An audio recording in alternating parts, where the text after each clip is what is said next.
Hello बच्चों, हम जीव विज्ञान का आज वीडियो नंबर 11 शुरू करने जा रहे हैं। वीडियो 10 में हमने आनुवंशिकी इकाई का फर्स्ट चैप्टर पूरा कर लिया था। आज हम इसी आनुवंशिकी इकाई का सेकंड चैप्टर मानव में गुणसूत्र विकृतियाँ शुरू करने जा रहे हैं। गुणसूत्र विकृतियाँ पढ़ने से पहले हम जानेंगे गुणसूत्र क्या होते हैं। तो आप छोटी क्लासेस से पढ़ते आ रहे हैं, गुणसूत्र जो होते हैं वे धागेनुमा संरचनाएं होती हैं तथा कोशिका के केंद्रक में पाई जाती हैं। कहाँ पाई जाती हैं? कोशिका के केंद्रक में। कैसी संरचनाएं होती हैं? धागेनुमा संरचनाएं।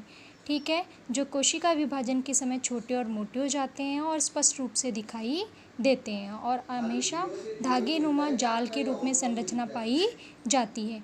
गुणसूत्र जो होते हैं वो आनुवांशिकता के वाहक होते हैं, यानी लक्षणों को एक पीढ़ी से दूसरी पीढ़ी में ले जाने के लिए उत्तरदायी होते हैं। कौन? गुणसूत्र। प्रत्येक जीव में आनुवांशिकता के लिए गुणसूत्र उत्तरदायी होते हैं। अब बात करते हैं हम इसके इतिहास की। तो जो हाफ मिस्टर थे उन्होंने 1848 में सबसे पहले गुणसूत्रों को ट्रेडेस्केंशिया जो पौधा था उसके परागकण मात्र कोशिका के अंदर देखा था। तो सबसे पहले गुणसूत्र कहाँ देखा गया था? ट्रेडेस्केंशिया जो है उनके परागकण जो है उसकी मात्र कोशिका में सर्वप्रथम हॉफ मिस्टर ने गुणसूत्र को देखा था। गुणसूत्र की संरचना का वर्णन सर्वप्रथम किसने किया था? स्ट्रॉसबर्गर ने। और जो गुणसूत्र सिद्धांत था वो दिया था सटन और बावेरी ने। सटन और बावेरी ने बताया था कि गुणसूत्र जो होते हैं उन पर आनुवंशिकता की इकाई, जो धागेनुमा संरचनाएं गुणसूत्र होते हैं उनमें आनुवंशिकता की इकाई के जो होते हैं वो कण के रूप में पाए जाते हैं, यानी जो जीन होते हैं वो गुणसूत्र पर रेखिक क्रम में पाए जाते हैं और ये आनुवंशिकता के लिए उत्तरदायी होते हैं। ये बताया था सटन और बावेरी ने। तो इस प्रकार हमने जाना कि गुणसूत्र क्या होते हैं, कहाँ पाए जाते हैं और इसका इतिहास क्या है। अब गुणसूत्र जो हैं वो कितने प्रकार के जीवधारियों में होते हैं? तो जीवधारियों में गुणसूत्र जो होते हैं वो 3 प्रकार के होते हैं।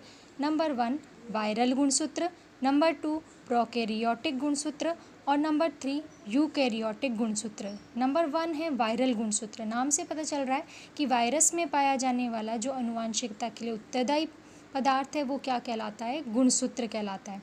सभी वायरस जो हैं उनके अंदर केवल एक ही गुणसूत्र पाया जाता है।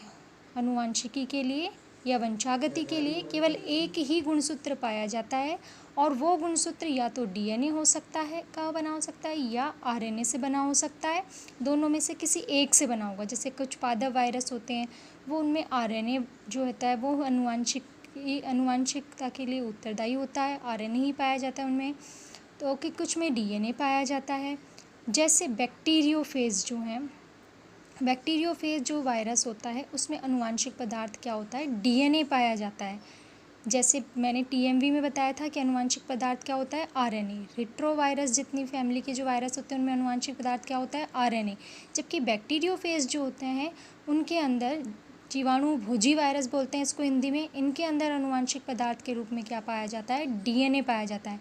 और इनका जो आनुवंशिक पदार्थ जो होता है वो या तो रेखीय होता है या फिर वर्तुल होता है। संरचना में या तो रेखीय या वर्तुल होता है। तो पहला गुण जो है जीवधारियों में हमने गुणसूत्र पढ़ा वायरल गुणसूत्र। किस में पाया जाता है? सभी वायरस में, विषाणुओं में वायरल गुणसूत्र पाया जाता है।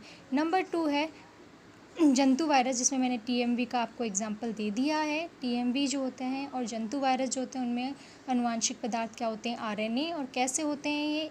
सिंगल स्टैंडर्ड होते हैं जिनमें प्रोटीन का कैप्सिड पाया जाता है। ये प्रोटीन से बना इस तरह का कैप्सिड होता है और प्रोटीन का जो कैप्सिड होता है उसके अराउंड, प्रोटीन के कैप्सिड के अंदर जो है वो आनुवंशिक पदार्थ जो होता है डीएनए या आरएनए पाया जाता है। तो कैप्सिड प्रोटीन का बना खोल है जिसको कैप्सिड कहा गया है और उसके अंदर आनुवंशिक पदार्थ उपस्थित होता है। किसके अंदर? जंतु वायरस के अंदर। और टीएमवी टोबैको मोज़ेक वायरस, तंबाकू मोज़ेक वायरस के अंदर आनुवंशिक पदार्थ के रूप में क्या पाया जाता है? आरएनए। ठीक है, अब हम दूसरा पढ़ते हैं प्रोकैरियोटिक गुणसूत्र। पहला हमने पढ़ा वायरल गुणसूत्र, दूसरा पढ़ते हैं हम प्रोकैरियोटिक गुणसूत्र। यानी प्रोकैरियोटिक कोशिकाओं में, प्रोकैरियोटिक जीवधारियों में पाया जाने वाला गुणसूत्र जो होता है वो कहलाता है प्रोकैरियोटिक गुणसूत्र। आप सभी को पता है जीवाणु प्रोकैरियोटिक होते हैं, तो जीवाणु कोशिका के अंदर केवल एक ही गुणसूत्र पाया जाता है। जो प्रोकैरियोटिक कोशिकाएं होती हैं उनमें भी केवल एक ही गुणसूत्र होता है और उसकी आकृति कैसी हो सकती है, वर्तुल हो सकती है, और आकार कहाँ से कहाँ तक हो सकता है, 25 से 100 माइक्रो आकार के जो होते हैं, माइक्रोम आकार के ये हो सकते हैं। जीवाणु कोशिका जो होती है वो प्रोकैरियोटिक कोशिकाएं हैं। जीवाणु जितने भी तरह के हैं भिन्न भिन्न प्रकार के, उनमें आनुवांशिक पदार्थ के रूप में एक ही गुणसूत्र होता है, आकृति इसकी वर्तुल होती है और आकार इसका भिन्न भिन्न के अनुसार 25 से लेके 100 माइक्रोन तक का हो सकता है। नेक्स्ट है यूकैरियोटिक गुणसूत्र। यूकैरियोटिक गुणसूत्र जो होता है वो जंतु, पादप, कवक जितने भी होते हैं ये सब यूकैरियोटिक कोशिकाएं इनके अंदर पाई जाती है, सभी यूकैरियोटिक जीव होते हैं। इनके अंदर जो गुणसूत्र पाया जाता है वो कहलाता है यूकैरियोटिक गुणसूत्र। गुणसूत्र कहाँ पाए जाते हैं इनके अंदर, केंद्रक में पाए जाते हैं और एक ना होकर एक से अधिक होते हैं। उनकी संख्या भी क्या होती है, निश्चित होती है। और इनमें आनुवांशिक पदार्थ जो होता है वो किसका बना हुआ होता है, डीएनए का बना होता है। और डीएनए के साथ में प्रोटीन भी जुड़े होते हैं। कौन से प्रोटीन होते हैं, हिस्टोन और नॉन हिस्टोन प्रोटीन जो होते हैं वो जुड़कर डीएनए के साथ जुड़कर और गुणसूत्र का निर्माण करते हैं, आनुवांशिक पदार्थ का निर्माण करते हैं। इनके अंदर डीएनए की संख्या जो होती है वो अलग अलग जातियों में अलग अलग होती है और वो निश्चित हो सकती है, 2 से लेकर 1000 तक के बीच हो सकती है और निश्चित होती है। जैसे मनुष्य में 46 गुणसूत्र होते हैं तो ये निश्चित होता है इसके अंदर। नेक्स्ट है दैहिक और लिंग गुणसूत्र। वो जीवधारियों में हमने पढ़ लिया। अब जीवधारियों में 2 प्रकार के गुणसूत्र और पाए जाते हैं। नंबर 1 दैहिक गुणसूत्र और नंबर 2 लिंग गुणसूत्र। दैहिक गुणसूत्र जो होते हैं वो लिंग जननांगों के अतिरिक्त जो शरीर के शेष अंग हैं उनके अंदर पाए जाने वाले गुणसूत्र जो हैं वो दैहिक गुणसूत्र हैं। लिंग निर्धारण के अलावा जो पाए जाने वाले गुणसूत्र हैं, लिंग गुणसूत्रों के अलावा पाए जाने वाली शरीर की समस्त कायिक कोशिकाओं में पाए जाने वाले गुणसूत्र जो हैं वो दैहिक गुणसूत्र होते हैं। जैसे मनुष्य के अंदर, पुरुष और स्त्री के अंदर 46 में से 44 गुणसूत्र समान होते हैं, पुरुष में भी और महिला में भी। तो वो जो 44 गुणसूत्र हैं वो दैहिक गुणसूत्र या कायिक गुणसूत्र या अलिंगी गुणसूत्र कहलाते हैं, जिनका लिंग निर्धारण में कोई योगदान नहीं होता। दूसरे गुणसूत्र जो लिंग निर्धारण के लिए उत्तरदायी होते हैं, 1 जोड़ी होते हैं या 2 होते हैं, लिंगी गुणसूत्र कहलाते हैं। पुरुषों में दोनों असमान होते हैं, एक छोटा x होता है और दूसरा बड़ा y होता है, जबकि स्त्रियों में दोनों x गुणसूत्र होते हैं। तो लिंगी गुणसूत्र और अलिंगी गुणसूत्र समझ आ गया होगा आपको। नेक्स्ट, जब स्त्रियों में दोनों x होते हैं और पुरुषों में एक x और एक y होता है, ठीक है।